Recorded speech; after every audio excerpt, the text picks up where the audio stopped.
वक्फ कानून को लेकर बंगाल ही बार बार क्यों जल रहा है, इसके 3 फैक्टर आपको दिखाएंगे।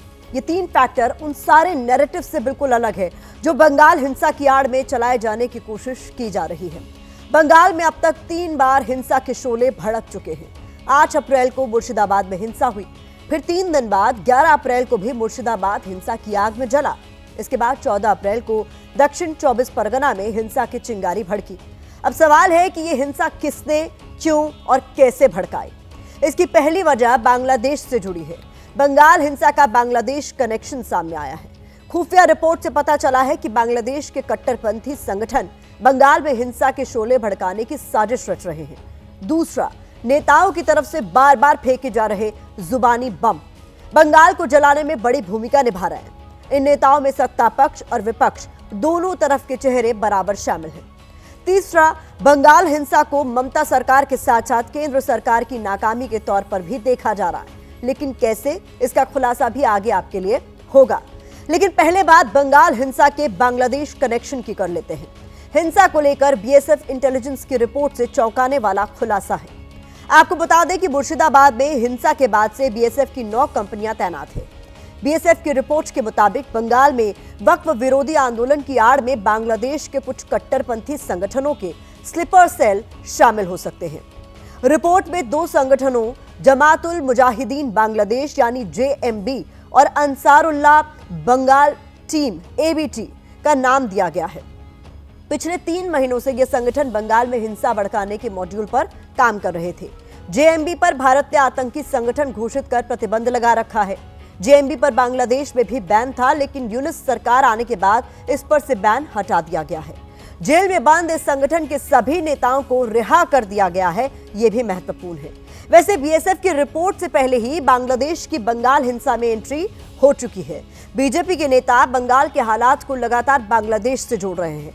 ममता बनर्जी सरकार पर बंगाल को बांग्लादेश बनाने के आरोप लगा रहे हैं।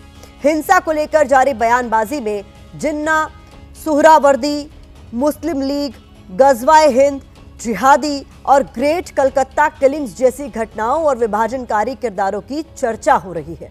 माना कि वक्फ कानून पर बार बार जल रहा बंगाल ममता सरकार के सिर पर नाकामी की एक दाग की तरह है, इससे किसी को भी इनकार नहीं है।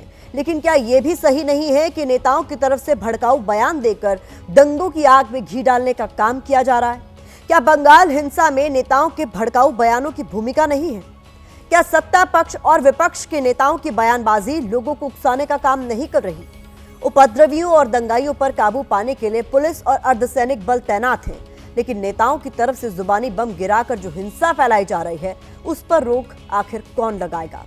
ये सवाल सिर्फ यूं ही नहीं है, बल्कि वक्फ कानून बनने के बाद से लगातार बयानों के जरिए बंगाल का माहौल बिगाड़ने की कोशिश की जा रही है।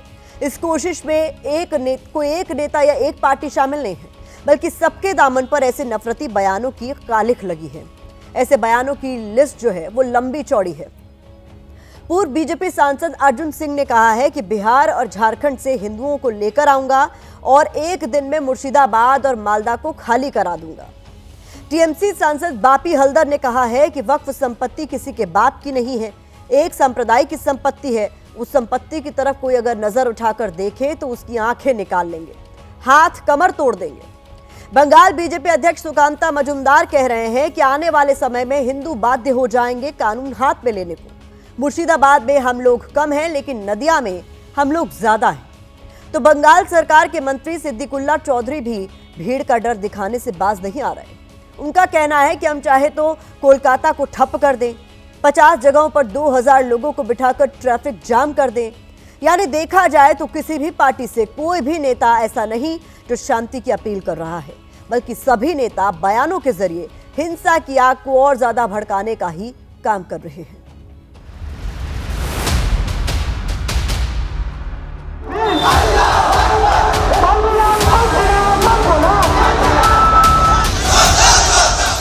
যেদিন বিহার আর ইউপি থেকে, বিহার আর ঝাড়খণ্ড থেকে হিন্দুদেরকে নিয়ে ওখানে আমরা ঢুকবো, একদিনে খালি করে দেবো মুর্শিদাবাদ মালদাকে, একদিনে খালি করে দেবো।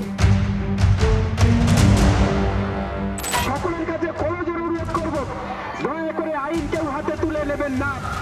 এলাকার সম্পত্তি একটা সম্প্রদায়ের সম্পত্তি, সেই সম্প্রদায়ের সম্পত্তির দিকে যদি কেউ চোখ তুলে থাকে তার চোখ যেমন উপরে নেবেন, হাত তেমন ভেঙে দেবেন। আমরা কলকাতাকে যদি বলতাম জ্যাম করব তো 50টা জায়গায় 2000 করে বসে যেতাম, সেটা এখন হয়নি, পরে কিন্তু হবে।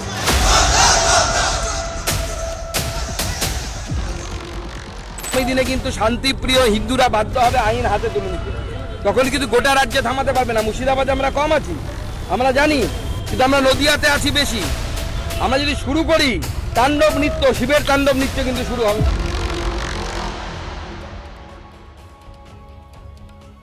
बंगाल हिंसा पर भड़काऊ बोली के बीच यूपी के सीएम योगी आदित्यनाथ का भी बयान सामने आया।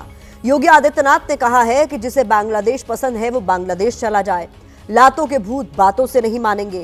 ममता बनर्जी दंगाइयों को शांति दूत कहती हैं, दंगाई डंडे से ही मानेंगे।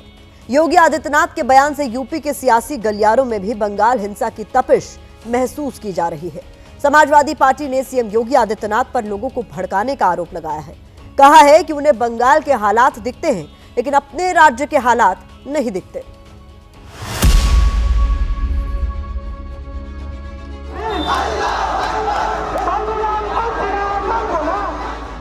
आप देख रहे होंगे बंगाल जल रहा है, वहां की मुख्यमंत्री चुप है, दंगाइयों को शांति दूत कहती है। अरे लातों के भूत बातों से कहां मानने वाले हैं।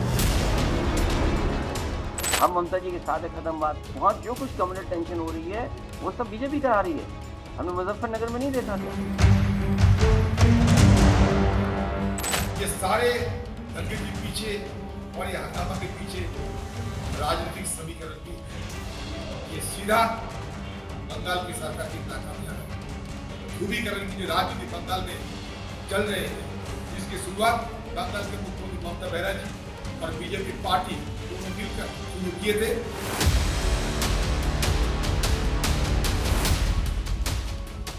सेकुलरिज्म के नाम पर इन लोगों ने दंगाइयों को दंगा करने की पूरी छूट दे रखी।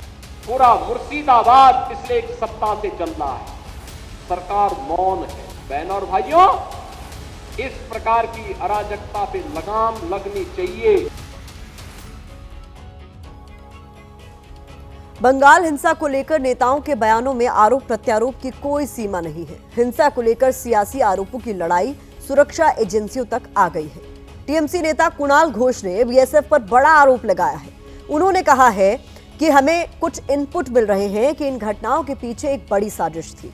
केंद्रीय एजेंसी का एक हिस्सा, बीएसएफ का एक हिस्सा और 2-3 अन्य राजनीतिक दलों का एक हिस्सा इस साजिश में शामिल थे। बीएसएफ के एक सेक्शन की मदद से बॉर्डर में दरार पैदा हुई और कुछ उपद्रवी घुस आए। उन्होंने अराजकता फैलाई और उन्हें वापस लौटने के लिए सुरक्षित रास्ता दिया गया। पहले आप कुणाल घोष का बयान सुनिए, इसके बाद आपको इस बयान का आधार बताएंगे। We are receiving some inputs and allegations that there was a larger conspiracy behind those incidents. Some section of central agency, a section of BSF and a section of 2 or 3 political parties. They were involved in this conspiracy, and with the help of a part of BSF, there was a gap in border. Some miscreants entered, they made chaos, and they were given safe passage to return. Kunal Ghosh BSF पर साजिश में शामिल होने का बड़ा आरोप लगा रहे हैं। दूसरी तरफ बीएसएफ की रिपोर्ट पे हिंसा के पीछे बांग्लादेश का हाथ होने की बात सामने आई है। यहां बंगाल और बांग्लादेश बॉर्डर को समझना भी जरूरी है। बांग्लादेश से बंगाल की 2000 किलोमीटर से ज्यादा की सीमा लगती है। बंगाल के मुर्शिदाबाद जिले की सीमा बांग्लादेश से लगती है। मुर्शिदाबाद में ही 8 और 11 अप्रैल को 2 बार हिंसा हो चुकी है। मुर्शिदाबाद में मुस्लिम आबादी 66% है और हिंदू आबादी करीब 33%। अब अगर बीएसएफ की रिपोर्ट के मुताबिक बंगाल से बांग्लादेश में साजिश की घुसपैठ हो रही है तो सवाल खुद बीएसएफ के साथ साथ केंद्र की सुरक्षा एजेंसियों पर भी है, क्योंकि इसका मतलब यह है कि कहीं न कहीं बॉर्डर पर सुरक्षा में कमी है। कहा जाता है कि शब्दों में बड़ी ताकत होती है। शब्द अगर मीठे हों तो सीधे मन में उतर जाते हैं और अगर शब्दों में कड़वाहट या जहर घुला हो तो किसी का सीना तक छलनी कर देते हैं। इसीलिए कहा गया है, पहले तोलो फिर बोलो। लेकिन नेता शायद ये बात नहीं समझते। वो जुबान से बयानों की शक्ल में जहर उगलते हैं और जनता को उन बयानों से भड़काने वाली हिंसा की आग में जलने के लिए छोड़ देते हैं।